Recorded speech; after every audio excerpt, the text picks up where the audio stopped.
नमस्कार। आप लोग देखा तानी एगो नया यूट्यूब चैनल जौन कुछ लोगन के सहयोग से मिलके बनल बा। ओमा खास योगदान बा माननीय प्रोफ़ेसर रामनारायण तिवारी जी के, जौन हमारे गुरुजी भी हउवन।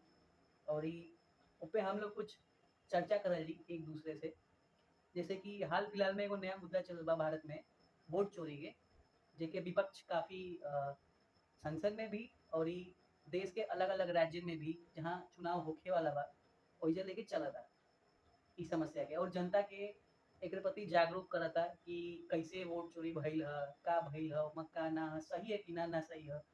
त ए पर हम बात करब अपना गुरुजी से, और गुरुजी आपन कुछ जौन भी उनके बतावे के होई एसे रिलेटेड वो अपन बात रखियन। त गुरुजी से सुनल जाई। क्वेश्चन पहला ई बा कि जैसे कि राहुल गांधी हम्म, जौन की कांग्रेस पार्टी के एक तरह से सर्वे सर्वा मानल जाला, हम्म, उनकर पार्टी और उनकरा पार्टी के साथ जौन-जौन पार्टी अलायंस में बा, हम्म, जौन की यूपीए भी कहल जाला, हम्म, उ लगातार वोट चोरी के मुद्दा उठावता। हम्म, लेकिन जनता के ई कैसे विश्वास होई कि मतलब वोट चोरी भइल बा कि ना भइल बा? हम्म। जनता के उ ई बात के कैसे विश्वास दिलईहन? पहला त ई चीज़ बा। त ए पर आपका देखा विचार बा? पावर पॉलिटिक्स में जी, जहाँ राजनीतिक पार्टी चुनाव के मैदान में जाली जी, तो उनमें वो 90% झूठ बात बोलेली। जी, जी, आज कल भी कह सके हम तो राजनीति से जुड़ले बानी। जी, आ आज भी हम मारे हमने के जब शुरू में रहे तो हमारे जवान कांग्रेसे से रहे, जी, एमे कोनो बात ना रहे। लेकिन एकर कोनो पॉलिटिकल पार्टी होले साँच ना बताई। अब बात में तर्को बैठेला कि नेता तो खुदे कसम खाला कि हम अपन सच्चाई अपना पत्नियों से ना बताई, तो सांच बताइए से कहाँ से? तो ये से तो जनता के इन पर विश्वास न करे चाहिए कि नेता का बोला था। जी, लेकिन जनता के जागरूक होके वो चीज के जरूर जांचे के चाहिए। कहे से पहले भी वोट के हमेशा बेईमानी भइल बा। जी। पहले बूथ कैप्चरिंग होता है, पहले बूथ नाजायज मार के गिनवा भी दियात रहे, ई कांड तो होत रहे। हाँ, हाँ। लेकिन ओकरा के अवैध ही मनात रहे। जी, लेकिन अब भइल बा कि बूथ चोरी के जौन अब की बात तकनीकी प्रक्रिया अपनावल जाता, जी, ई और खतरनाक होके जाता। कहे से कि अब मालिक मशीन होखे लागल, आदमी ना। तो जौन ई हल्ला होता, अब दू चार गो गड़बड़ी चाहे हम बिहारे के हैं, अब कि वोटर लिस्ट हम भरत रहनी है। जी, अब जौना बुजुर्ग महिला के तो पूछा तारा कि ई डेट ऑफ बर्थ दे, और प्लस उना स्कूल में पढ़ल बिया आ ना हॉस्पिटल में पैदा भइल बिया, जी, त उहे लोग ओकर डेट ऑफ बर्थ के लिखी। जी, अब ई फार्म तो इनकम्प्लीट हुई। जी, अगर कंप्यूटर में इनकम्प्लीट फार्म डलाई तो जरूर ओकरा के हटा दे, नाम कट जाई, ओमे नाम कट जाई। फिर ओमे देखनी है कि हई जौन एगो जोगिंदर यादव जौन लेके गई रहे है कि योगेंद्र ओकरा यादव हाँ, जौन जौन समाज सेवी समाज सेवी। जौन एक्टिविस्ट हवे, जी, जी, आ चूंकि इलेक्शन मुद्दा वो बहुत दिन से देखता रहे। जी। अच्छा वो बात भी करेले तो लॉजिकल करेले, तार्किक ढंग से बोलेले, हाँ, हाँ। एमे कोनो उनका क्या काज ना है। तो वो दूगो ऐसा आदमी के ले गए जौना के इलेक्शन कमीशन खारिज कर दिलवा कि मर गईले। हुँ, तब मर गईले तो ओजा सुप्रीम कोर्ट में खड़ा करा देले लेकर के। तो एकर मतलब है कि ओकर नाम नहीं आई। जी, ये से कहल जा सकेला में तर्क बैठत था कि सरकार चुनाव जीते खातिर हथकंडा अपनावत हुई। जी, आई बात भी समझ में आवला कहे से कि तब की बार तो हमने के देखनी जाए जब काउंटिंग होखे लागल तब करवा कि जहाँ वोटिंग होत रहे बूथ खाली जाए लागल। एकरा पहले बिहार के विधानसभा चुनाव भई रहे, जी, ओमे तो देखनी जा बिना प्रोटोकॉल के गृह मंत्री पटना के करे चल हुँ, गए। वो इलेक्शन काउंटिंग चलता, जी, दो दो तीन तीन बार इलेक्शन काउंट कर लेकिन कैंडिडेट जीता रहे। ये जे उत्तर प्रदेश में काउंट होते रहे इलेक्शन, तो कई गो आदमी के जिता दिया ही रहे, बाद में हराबे के पड़ल। जी, तो ये तो चुनाव में डकैती चोरी होइबे करेला। हुँ, कहे से कि जहाँ सत्ता लूटे के बाद हाँ, तो लूटिया नेता नेता पर विश्वास करे जो नहीं के। जी, कहे से कि अना कोर्ट पर विश्वास करे जो बाकी कोर्ट के करा पक्ष में कौन जजमेंट दे दी, जौने नेता के प्रभाव में आई ओकरे पर दे दी। तो अब तो भय लागता कि कहीं जनता कानून अपना हाथ मत लेवे लगे। और जी, जब जनता कानून में हाथ लगे लगी तो ये कुल लोग के जैसे जाए पड़ी जो कहता ना कि भारत में ऐसा ना हुई। अरे कुछ होते वाला भारत में तो यो ना होता रहा। हुँ, अभी बांग्लादेश में देखला है, श्रीलंका में देखला है, हुँ, तो ये तो होता। इलेक्शन कमीशन भेरे लाख कंप्लेन जाता, वो सुनते नहीं क्या। एकर मतलब बा कि हमरा देश के ब्यूरोक्रेट से कोनो रिस्पांसिबिलिटी तय नहीं है। जी, अब ब्यूरोक्रेट्स के जब तक रेस्पॉन्सिबिलिटी नहीं कैसे कि ई ब्यूरोक्रेट्स वही धारा पर चलता रहे जब गुलाम देश में चलत रहा है। जब हमारा देश गुलाम रहे वो कुल ब्यूरोक्रेट्स वही धारा पर चलता रहे। तो हम कहने की नेता लोग तब का करे गई बा ब्यूरोक्रेट्स से खाली, और ब्यूरोक्रेट्स के एक एक काम बा कि जौन विकास में पैसा नेता कुल गड़बड़ करता रहे ओकरा के जस्टिफाई कर दो। जौन नेता जितना गड़बड़ी है देश में करता रहे जस्टिफाइड करो। को कंप्लेन तो हम ही लिखनी आज तक इलेक्शन के ना शिक्षा विभाग में आज तक कौन करवाई भाई। तो कंप्लेन लिखला से कुछ होके बा ना। ऐसे चोरी तो जरूर कुछ न कुछ बा। आग ना रहल तो धुआं उठल कहाँ से। तो अगर धुआं उठता तो कहीं ना कहीं कुछ गड़बड़ी बा। चुनाव आयोग के चाहे कि अपन जिम्मेवारी लेके ओकरा के सबके सामने जांच कराओ। तो चुनाव आयोग तो गुरुजी सीधे कहता है कि एकदम बेसलेस बात बा। हम कैसे केहू के घर के महिलन के उ जोन घूघट करके गांव में रहता सन ओनी के जा करे से इलेक्शन का मतलब जहां चुनाव होला वही चुनाव देवे तो ओनी के कैसे हम वीडियो मतलब बाहर भेज दें गांव का लोग देखी। तो ई चुनाव आयोग फसावल चाहता भूलवावल चाहता या तो चुनाव एकर स्वतंत्र जांच होके के चाहिए ना। चुनाव आयोग यहाँ पूरा हर बेवकूफी कर रहा है जी। जब महिला के ते मुंह ना देखेबे तो फोटो कहाँ के खींचवा देले जी फोटो तो उघार उघार खींचवाले। हाँ वो या बूथ पे जांच करावता रहे। हाँ तो अब दिखावे में क्या लगता अकेले तो फोटो ले जाके देखबे वो तो खुद ही नहीं अपना बात को अश्लील बनावता बैठ जी के। जी जो नहीं तर्क देता कितना इलॉजिकल तर्क चुनाव आयोग देता रहे कि ऐसा चुनाव आयोग दूसर देश सहित हमारे जो फांसी हो जाए। जी या तो सरकार समर्थन करती है ऐसे चुनाव आयोग के कैसे ओकरा पक्ष में काम करता न तो हे तर्क को जब महिला के मुंह ना देखावे के रहे इतना देर महिला के पर्दा में रखल रही तो फिर फोटो कहाँ के खींचो फोटो खींचा के कैमरा कहाँ के लगवा दे जी तो कई फोटो तू अकेले देखबा तब तो और गड़बड़ हो जाएगी। अगर महिला के फोटो आप अकेले देखेंगे वो तो और गड़बड़ हो जाएगा। जी तो ई सब तो यही खातिर न होला कि पारदर्शिता बनल रहे। हाँ तो पारदर्शिता तो मांगत तार से दिखाओ तो दिखा दा। हाँ ईमानदार तू रहता तो जब कहते अगर विपक्षी पार्टी कहता कि ये चोरी होता तो तू खोल के देखता जी जी कि भाई हमारे के देखा था। अगर वो चोर कब कहला अपना मुंह के हम चोर बनी। हाँ हम तो देखले बानी कि जब चोरी होला हाँ। तो दरोगा जब डंटा मारला तो चोर कहला कि हम ना हो हाँ। हम ना हो वो गांव भर के फंसावेला।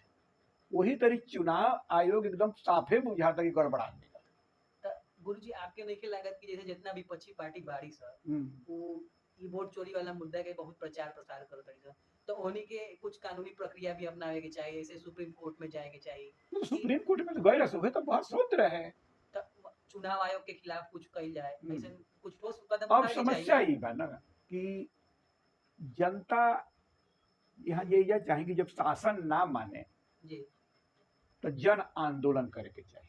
जी जी और जनता के नेता पर विश्वास नहीं ऐसे सत्ताधारी पार्टी भी एकदम निश्चिंत भी है कि आंदोलन ना हो हाँ क्रांति ना हो। भारत में तो क्रांति कभी भैले नहीं ना होके की संभावना भैया। लेकिन अब जैसे पहले के नेता ने हमारा याद बा हाँ कि इंदिरा गांधी के जब जेल भइल हमने जो घर विद्यार्थी तो जेल में जगह ना रही बिना कहले आदमी अपना जेल में घुस गई। जी जी आज के नेतन के तू फांसी भी दे देबा तो केहू जेल में ना जाए। जी कैसे कि नेतन को इतना अविश्वास जनता के हो गई बा। हाँ ई साफ जानता कि पहले के नेता कुछ कोई चाहत रहन जनता के। हाँ हमरा हमनी के सब लोग जानत हो यादो बा कि राजेंद्र बाबू कृषि मंत्री रहन पहले हाँ और संविधान सभा के अध्यक्ष रहन लेकिन वो चाहत हन मंत्री होके जनता के किसान खातिर कुछ कइल। हाँ अब पटेल के ही बर्दाश्त ना होत रहे ई चाहत कि उइये जासन का राष्ट्रपति बनावल जा। तो ई हम देखनी कि उ कुछ मंत्री ये से बनल चाहते करे खातिर अब मंत्री ये सब भी बनल चाहता रहे कि कहाँ से कितना लूट ले हाँ ठीक बात बा। करे खातिर। आज जन समस्या नेता तब तक न के आजकल सुनत कि जब तक दूगो मर्डर ना हो जाए जी दो चार आदमी फांसी लगा ले दो चार आदमी मर्डर तब हमारा देश के अफसर के आ नेतन के पता चल कि कोनो समस्या आई हाँ ठीक बा। नीचे से ऊपर इतना ही संवेदनहीन नेता हुए। हमारा वो दिन याद बा कि इंदिरा गांधी की हम लेटर लिखत रहे जी कहाँ से कम लेकिन ओकर 8वां दिन जवाब आवत रहे पीएमओ से तुरंत पीएमओ से जवाब आवे। मनमोहन सिंह के भी कई बार हम लेटर लिख रहे तुरंत जवाब आवे। एपीजे अब्दुल कलाम के यहाँ से जवाब आवे जी जरा कि हम लिखले बानी चिट्ठी जगन्नाथ मिश्र ओकर जी चीफ मिनिस्टर हन एक दो समस्या के लिखनी लेकिन तुरंत मुख्यमंत्री लिखे कि मैं समस्या को देख रहा हूँ। जी आजकल एगो नेता साधारण आदमी के जवाब देवे का जबकि विभाग दिहल पत्राचार के ओकरा खातिर कर्मचारी लगा रहे नेतन के, जी लेकिन एगो नेता जवाब देवे खातिर तैयार नहीं। जी जी तो ए से ये नेतन को न जनता के विश्वास बा आ न नेतन के जनता पर विश्वास बा, न जनता के एहनी पर विश्वास बा। हाँ ऐसी स्थिति में कोनो बड़ क्रांति होके के तो संभावना हमारा नहीं खेल जी आना होई। आ चोरी होता जाके भी जब तक अफसर के जिम्मेवारी न तय करी जाए, जब तक सत्ताधारी नेतन के जिम्मेवारी न तय करी जाए, हम्म, तब तक ई कोनो बातें ना हुई। अब जैसे मान लो कि कोनो व्यवस्था सुधरता, तो व्यवस्था में के धराई? मास्टर धराई। अरे ये का करी रे? जब तू सेल्फ फाइनेंस व्यवस्था कर देला हाँ आ चोरी होता, हाँ तो अब मैनेजर के पकड़ते नहीं, कहता कि चोरी कराओ ना तो लड़का के कमी हो जाई। हाँ अधिकतर आजकल की समस्या देखे में होता है जी, ना, ऐसे तो शिक्षा का स्तर भी गिरता। हाँ वो पकड़ा मैनेजर के पकड़ते नहीं, मास्टर के वो बेचारा का 2000 पे नौकरी करता, तो ना तो ओकर वेतन मान तय करता रहा, ना ओकर सर्विस के कोनो तू नियम बनौले बड़ा, हाँ और कैसे कंट्रोल हो जाए धराता हो। जी एकरा में तो पकड़ाए के चाहेंगे अगर चोरी होता, शिक्षा में गड़बड़ी बा तो मुख्यमंत्री जिम्मेवारी ले, शिक्षा मंत्री जिम्मेवारी ले, डीएम के पकड़ल जाए, क्षेत्राधिकारी के पकड़ल जा, जी जी प्रिंसिपल पकड़ा सकला सरकारी, प्राइवेट में तो मैनेजमेंट कमेटी के पकड़। जी लेकिन सरकार तो अपन जिम्मेवारी फेंक के ओकरा के पकड़ती है जहाँ चोरी भइले नहीं के। हाँ तो ऐसे ई कुल बचावे के नहीं, अगर ई सरकार जैसे मशीने के गड़बड़ी बा, हाँ तो मशीने के वोटर में गड़बड़ी होता, तो नेता जब तक विपक्ष में रहता रहे तब मशीन के गड़बड़ी बतावता रहे, सब जीत जाता रहे तब मशीन के गड़बड़ी बतावते नहीं करता। एकरा मतलब जान तरह से कि सत्ता में आ जात ई हथकंडवा जौन सरकार अपनौले लिया तो हमनियों के अपनावल जाई, तो चोरी के जौन हथियार बा कुल नेता सुरक्षित रखल चाहता है, ओकरा के खत्म नहीं कर रखल चाहत, ताकि अगला इलेक्शन फिर एकरा के अप्लाई कइल जाई। तो ई कोनो समाधान नहीं होत रही है, हो गड़बड़ी तो बा, ये तो कैसे गड़बड़ी तो हमने खुद देखले बनी जा, बिहार में देखा था नहीं। जैसे जैसे विपक्ष के सदन में नेता माना राहुल गांधी, तू देखैले भी बाना एगो वीडियो में कि जैसे कोनो एगो कैंडिडेट बा, ओकर वोटर आईडी कार्ड बा, ओकर एड्रेस लिखल बा 0, मकान नंबर 0, ओकर पिताजी के नाम लिखल बा ABCDEFG, केहू के पिताजी के नाम लिखल बा XYZ, कई गो ऐसन बाना जो ऐसने ना चार वार्ड के नाम बा ना कोई गो घर में तो 200 आदमी देखा दे हो गइल बा। हाँ अतो संयुक्त परिवार कहाँ बा? हाँ अब वो बिहार में हाँ ओये हम जन्मल बानी, हाँ हमनी के बड़ परिवार, हमरो बड़ परिवार है, लेकिन ऐसा तो परिवार हमने की देखत कहीं बिहार में, लेकिन ऐसनो इलेक्शन कमीशन देखौले बा, कहलन के नावे गायब हो गइल बा, ठीक बात बा। तो गड़बड़ी तो भाई बा। हाँ हाँ अच्छा कुछ ऐसा आदमी के नाम होबे जो ओकरा हमने के जानते नहीं खीजे, हाँ तो ई कहां से आ गइल? एकरा चुनाव आयोग के जो प्रेस वार्ता भइल रहे, तो मतलब एकदम सुन के हंसी आवत रहे, जैसे उधर से जवाब आवत न तो पार्टी के प्रवक्ता के रूप में बोलत रहे। हाँ तो गुरुजी जैसे आप बिहार से जुड़ल बानी, आपका तो पैदे भइल बानी, हो बिहार खातिर बहुत काम भी कइले बानी, भोजपुरी में भी बहुत काम कइले बानी, तो आपसे बिहार से ही रिलेटेड कुछ पूछल चाहत हनी, जैसे कि अभी तो ओइजा वोट चोरी के एगो अभियान चलावत है, राहुल गांधी वहाँ यात्रा करता ना, तेजस्वी यादव भी उनका संगे घूमता ना, माने उनका पार्टी से जौन जौन पार्टी जुड़ल वाली सा, जौन अलायंस कइले वाली सा कांग्रेस से, जौन कि अब महागठबंधन कहल जाता है, कुल ओइजा यात्रा निकालत तारी वोट चोरी के मुद्दा पे, तो एकरा से बिहार में कांग्रेस पार्टी के कितना फायदा होई, और ई जौन ओइजा के क्षेत्रीय पार्टी बाड़ी सा, जौन कांग्रेस से जुड़ल बाड़ी सा, जौन नहीं जुड़ल बाड़ी सा, ओनी के का लाभ होई, का हानि हुई, और एगो नया पार्टी में जो उभर के आई बा जन सुरा है, प्रशांत किशोर जो है के चलावता ना, वो घूम घूम के पैदल यात्रा करता ना गांव घूम घूम के, तो एगो इहो आपसे हम जानल चाहब कि कुल क्षेत्रीय पार्टियन के का लाभ का हानि हुई, कांग्रेस के का लाभ का हानि हुई, एक घड़ी बिहार में सब तरह से उपयुक्त पार्टी कौन भी है जौन की सत्ता में आवे के चाहिए, युवा वर्ग के समझे के भी चाहिए, और भी जौन वर्ग बा समझे के चाहिए कि कौन पार्टी उनका खातिर कही चाहती है, कौन नहीं के कही चाहते है, पर आपको का विचार बा ई जानना चाहिए। देखो राहुल गांधी नो डाउट संघर्ष कर रहा बाड़े, हाँ और बहुत बढ़िया संघर्ष कर बाड़े, पढ़ल लिखल भी हम जी, और उनका भी आलोचनात्मक बुद्धि भी बढ़िया बुझाता जब बोले लागता रहता। जी जी लेकिन भारत के जौन कल्चर और जाति व्यवस्था बा राहुल गांधी के जीरो समझ बा। अच्छा हाँ हमने के तो माने कांग्रेस में लोग वाला बात बा। कांग्रेस में हमने के काम कैले बानी जा, हाँ हमरा उ दिन या हम इंदिरा गांधी के संगे, इंदिरा गांधी जब प्राइम मिनिस्टर तब हम काम कैले बानी, हाँ हारा रही तबो काम कैले बानी। जी लेकिन वो घड़ी के जौन पद्धति घड़ी नेतन के पकड़ रहे कि हम जात के स्ट्रक्चर का ह, कल्चर के स्ट्रक्चर का है, जी। संस्कृति पकड़ रहे। जी। राहुल गांधी एजे कमजोर, हाँ। अगर राहुल एजा कमजोर ना भइल तो जातीय जनगणना के बातें ना करे रही। जी, सबसे बड़ी काहे बात से है कि ये बात। ई अभी लोग बड़ा अजानता कि आसान बा ई वोट के जैसे आरक्षण आज जातीय वैमनस्य फैलावता, जब सब जात हो तो जात पुर्जे पुर्जे बंटा जाई। जी। आज जब दूध फाट जाई तो दही ना राहुल गांधी से जामी, हुँ। आ ना लालू यादव से जामी, या ना मोदी से जामी। जी, जी। तो ई दूध फाटे के उपाय बनावल गइल बा, हुँ, हुँ। एमे दही कभी ना जामी। हुँ। यद्यपि लोग कहता नेता है करे दम तो होबे करी, कैसे कुल पटिए चाहता कि हो जा, जी, जी। कैसे कि पार्टी के पास कोनो मौलिक सिद्धांत नहीं खे। हाँ। जैसे पहले जौन पार्टी रहे ओकर मौलिक सिद्धांत नहीं खे। जी, ई बात तो और बा। जब विचार रहेला हाँ। तो नेता विचार के लड़ाई लड़ेला। हाँ, हाँ। अब खाली तकनीकी के लड़ाई बा, तो जब नेता बौना हो जाला तो कुर्सी पर चढ़े खातिर उस समाज के तोड़े। हाँ। तो कुल ही नेता घरी समाज के तोड़े में लागल बड़े, जोड़े में नहीं लागल। जी। आई बाबा साहेब भीमराव अंबेडकर के समय से ही गड़बड़ी भइल बा संविधान में। जी, जी। जैसे कि संविधान में हम बाद में लेकिन पता सुननी एगो कोनो विद्वान बोलत रहन संविधान के विशेषज्ञ हाँ। कि जातियां में शादी जब हो जाते हैं तो जात कन्वर्ट हो जाता है, बदल जाता है। हाँ, हाँ, हाँ। अब बाकी जात ना बदली हुँ। तो शादी केहू से कर, तो ई तो जात के स्थायीकरण कल गइल बा ना, हाँ। कन्वर्जन होते नहीं खे। जबकि हमरा के यहाँ के लोक में कन्वर्जन नहीं रहे, हाँ, फोक में तई बटले ठोक बा। रहे हैं। हाँ। आई केहू नेता के पता नहीं खे कि कैसे जाति बदलत रही सब। हाँ। चल जा पंडित जी लोग में कमकरवा पंडित जी, चुरिहरवा पंडित जी, कोना पंडित जी, हाँ, हाँ। जैसे है में चल जा है तारा सासाराम साइड में हाँ। उड़ऊ पंडित जी, धोबऊ पंडित जी, तमाम ओमे जाति व्यवस्था में परिवर्तन हम हाँ। कन्वर्जन भइल बा। हाँ, हाँ। ब्याह शादी नहीं होता इनमें जी, नहीं, जी, जी। कुल जातियां अलग अलग बदल रही, अपना पेशा के अनुसार से बदल जाते ही। आ ओइजा के जो लोकल पंचायत रहे ओकरा के मान्यता दे देते रहे। हुँ, हुँ। ये नियम रहे हमरा लोक में, हाँ। लेकिन ओकरा के न कोनो नेतन के पकड़ नहीं खे। हुँ। अब पकड़ो हो जो बुढ़वन के तो हुँ। छिपा के रखले बड़े सा, कैसे कि उन्हीं के चाहत तारे सा ऐसे कोनो सुधारक के मान लक्षण होला, एकरा के रसेल भी कहत तारे कि जी। समस्या बनल रहे तो ओकर अस्तित्व रही। हाँ। अगर जातिवाद खत्म कर दिया तो नेतन का अस्तित्व खत्म हो जाए आज के जमाने में। कैसे कोनो क्रिएटिव काम बा ना, हुँ।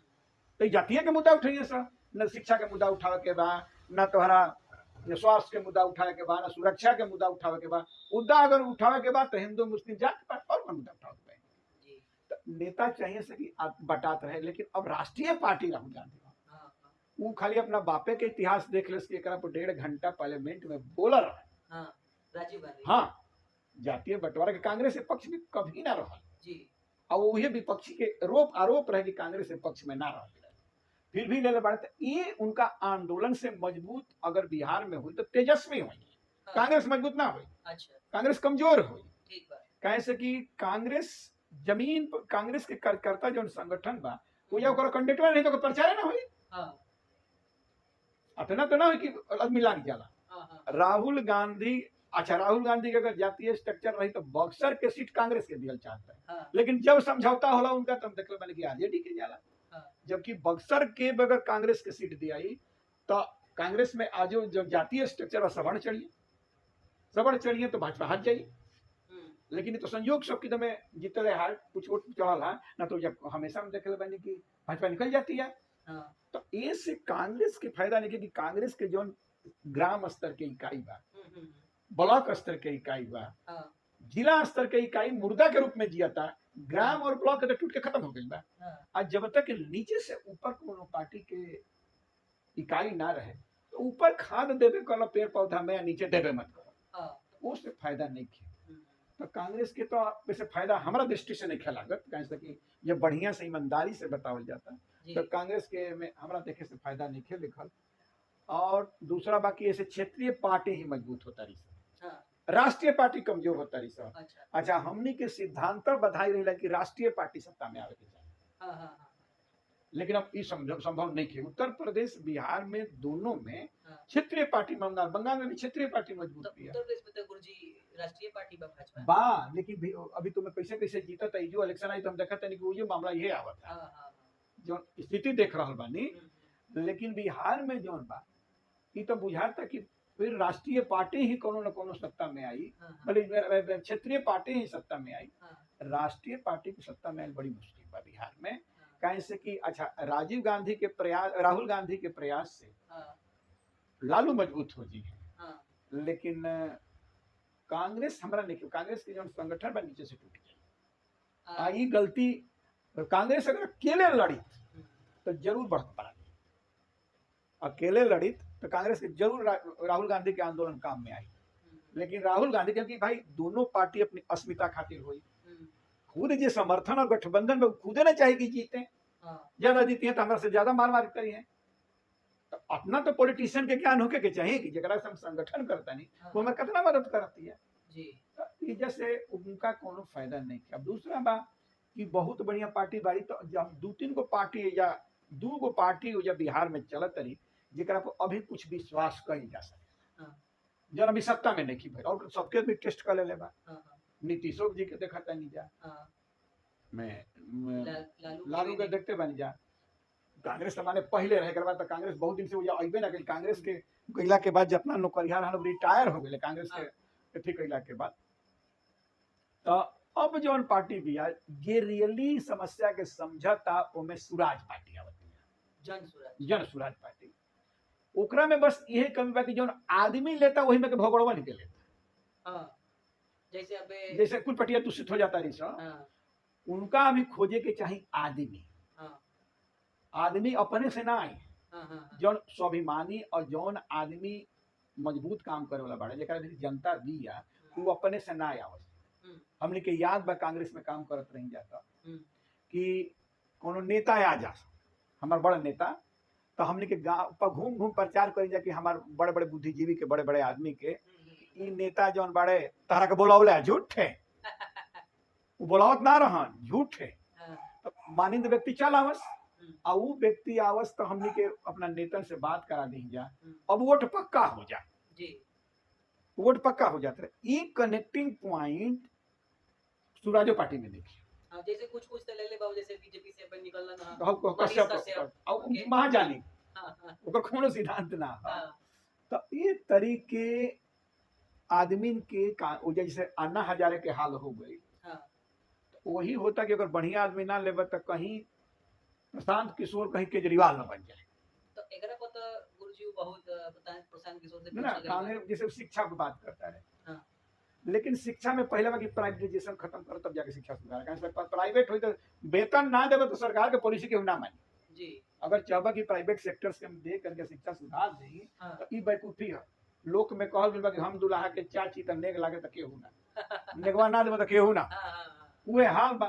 जी, तो सरकार शिक्षा पर अच्छा खासा टैक्स जाता, हाँ, जितना टैक्स शिक्षा पर लिया था कि जो 20 रुपया के हमने के कागज लेता नहीं है जिसता तो 30 रुपया 40 रुपया के हो गई, पेनो जो 5 रुपया के मिलत रहे वो 7 रुपया के हो गई।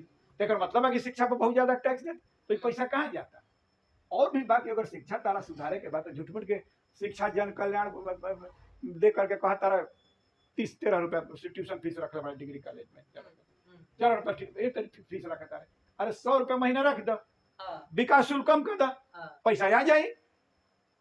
तो इन नौटंकी करके तो शिक्षा सुधारे के अगर होके तो जौना उपकरण के माध्यम से शिक्षा सुधरी, मिलिट्री सुधरी, ओकरा के तो बढ़िया से वेतन की बात करो। ये तो जन सुराजो नहीं कर पावा, जन सुराजो एकरा पक्ष में नहीं खे। एक मतलब बा कि जौन पूंजीवादी व्यवस्था बा ओजा समर्थन करी हो जाती है। जब तक कर्मचारी के सैलरी और पेंशन के बात ना हुई तब तक की व्यवस्था पूंजीवादी में जाएगी। माने ठेकेदार के माध्यम से जाई, मैनेजर के माध्यम से काम करावल जाई, तो मतलब का। अब एगो संदीप पांडे के पार्टी बिया, यादव संदीप पांडे तो हमारे मित्र है, हमारे के सेमिनार में कई बार आयल बाड़े, लेकिन अभी उनकर पार्टी को जड़ नहीं खे पकड़। लेकिन कंपैरेटिवली बा कि बिहार के जितना प्रशांत किशोर जानता रहे, कैसे कुल जाने का इलेक्शन वह लड़ौले बाड़े, चाहे मोदी होकर चाहे नीतीश होकर, तो सबके दाव पेच कम बेसी कुल जानता रहे। तो जानकार सबसे बड़े समस्या के समझता रहे। अब दियानत चुनाव जीतला को न बुझाई कि का करता है। लेकिन हम बार बार कहता नहीं कि जब तक शिक्षा के प्राइवेटाइजेशन से मुक्त ना कर जाए, जब तक स्वास्थ्य के प्राइवेटाइजेशन से मुक्त ना कर जाए, सुरक्षा के भी ना कर जाए, तब तक देश की व्यवस्था ना सुधरी ना सुधरे वाली। तो ई सब के बात गुरुजी प्रशांत किशोर करत रहे, कहत रहे कि कुछ दिन तक आधा हाँ काहे से कि भारत के पास वो कहता रहे कि बस से लड़का के ले जाई दूरी पर। हाँ अरे ई व्यवस्था जो बनल बा एकरा के कहीं का तू सुधार, हाँ हाँ एकरे के सुधार में पैसा के कमी ना आई, जैसे हम हाँ। बताओ तनी तैसे तू कर, या पैसा के कमी ना आई, ब्लॉक बना देबा, स्कूल में डीएम बैठा देबा, बीडीओ बैठा देबा, अब मास्टर काहे ना बैठे स्कूल खोल के, हाँ जबकि ओकर टैक्स तू ज्यादा लेता रहा। जी और संविधान में लिखल बा कि शिक्षा स्वास्थ्य सुरक्षा प्राइवेट ना होके चाहिए, हाँ। पहला संविधान में लिखल ना होएगी चाहिए। तो ये लोग करत का बा आ ना तो ही आ कैसे सुधरी, तो जौन तू विभाग सरकारी खोलता रहा, एक अफसर के एक नेता के लेकर के मत कहीं प्राइवेट में जा सकता है, देखा वो दिन सुधर जाता। ये तो ये सोचता है साहब, अब मान लो जोगी जी से 25,000 की कितना स्कूल बंद कर दे, तो मैं क्या प्रॉफिट में आई। अब जहां वो स्कूल बंद हुई वो या नेतन के आदमी ये जाके स्कूल खोल दी है, अफसर के आदमी स्कूल खोलने के पैसा यही लोग के पल लेगा, खेतों कब्जा कर ले बड़े।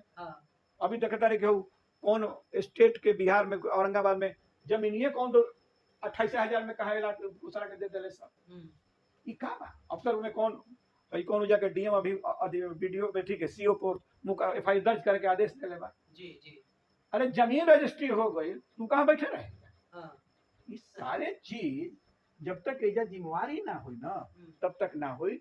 अभी तक हमरा देखे से जी प्रशांत किशोर बौद्धिक बाड़े, हाँ लॉजिक बा, हाँ तर्क बा, हाँ। समस्या के जानकारी बा। हाँ। अब देखे के बा कि दियानत कितना साफ बा हाँ। कि जनता के अनुरूप काम कर, सत्ता के अनुरूप काम मत कर। हाँ। अगर सत्ता के अनुरूप पूंजी व्यवस्था के अनुरूप काम करबा तो तोहरो हाल उहे होई जो नहीं लोग कैले बा। अरे इलेक्शनों में के कहले कि हम जनता के शोषण करब आ करे के बा जनते के शोषण जाते जी व्यवस्था तो उहे बा। हाँ चाहे नेता जब हो जाला तो चाहेला कि समस्या बनल रहे जी ना, तो ओकरा केहू मोले ना पहनाई, हाँ सबके नौकरी लाग जा, सबके काम मिल जा, एकरा के माला के पहिराई। यही से ना देखला कि नेता मंच ऊंचा बनावेला, हाँ काहे खातिर ये से मंच ऊंचा वाला कि देखे में तार आंख खोल जाए, हाँ। और जब आंख हो जाए तो सोचे कि शक्ति खत्म हो जाए। अब बोला था कि देश की आजादी 2014 में आई, प्रोफेसर ताली पीटा था। जैसे हमारे प्रधानमंत्री बोला था कि गोरखनाथ, कबीर, रविदास एक और गुरु नानक एक संग सांझे का बैठत रहा। अब बतावा सब पीटते रहे ताली मीटिंग में, तो बोले कि भाई से मंच ऊंचा बनावल जाला कि आंख हो जाए तो सोचे कि शक्ति खत्म हो जाए। असोचा नेता हमारा करता ही।